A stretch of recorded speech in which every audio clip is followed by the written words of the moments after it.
A lot was also said with respect to the neighborhood, the region, what will happen. I'm not sure how much of a spillover there will be and whether it will result in wars in other parts of the region, but nobody can guarantee that. I think we should be talking with Syria and Iran. I talked to Syria, I visited Damascus twice, met with President Assad. Difficult conversation, just as Lee Hamilton used to have with the Russians. I used to get criticized for going to Damascus, but nevertheless I went because I thought it was important. On one occasion I was in Jerusalem and Prime Minister Sharon said to me, "Colin, let's talk." Go in a private room. He said, "I don't want you to go to Damascus. I don't think it serves the interest of peace, and we don't like it here in Israel when you go to Damascus." I said, "Arik, thank you very much, but I'm going anyway. Secretary of State of the United States of America and not the Foreign Minister of Israel, and I'm going to Damascus."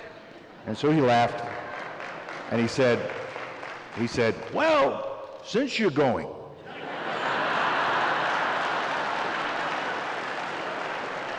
do me a favor. Rockets have started to come across the northern border from southern Lebanon. Tell Assad, tell President Assad that we have enough trouble down here. The situation is very volatile, and to use his good offices to see if he could stop it." Went to Damascus, had a long conversation with President Assad. It's always a difficult conversation with he and his ministers. But at the end of the conversation, I pulled him aside and I passed the message. And he just nodded, he didn't say anything. And the rockets stopped that night. And Mr. Sharon thanked me the next day. Diplomacy is not always out in the open, and it's difficult. As George Mitchell once said when he was negotiating the Northern Ireland Agreement, "I failed for 744 days, and then in the 745th day, I succeeded." That's what diplomacy is all about. We should be talking to Syria and Iran, and you can't have negotiations or discussions when you put preconditions down that are the results you want. They will not do it. You can't say to the Iranians, "Let's talk about your nuclear program and suspending enrichment, but I'll only talk to you if you suspend enrichment."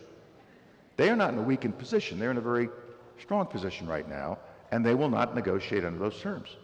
You can't say to the Syrians, "We won't talk to you," or "We don't want to talk to you because you will want compensation."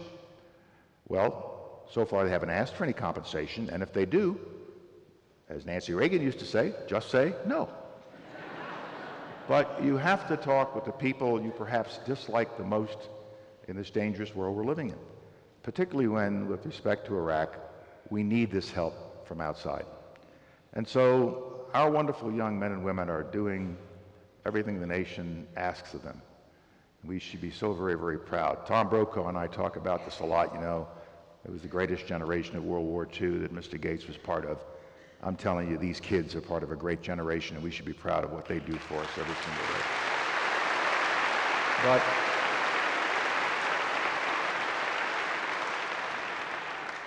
we have to face the reality of the situation that is on the ground and not what we wish it to be.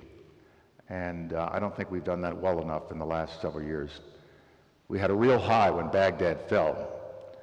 On that April morning, everybody thought it was terrific. And for several weeks after that, ratings were sky high. Everybody looked brilliant, looked terrific.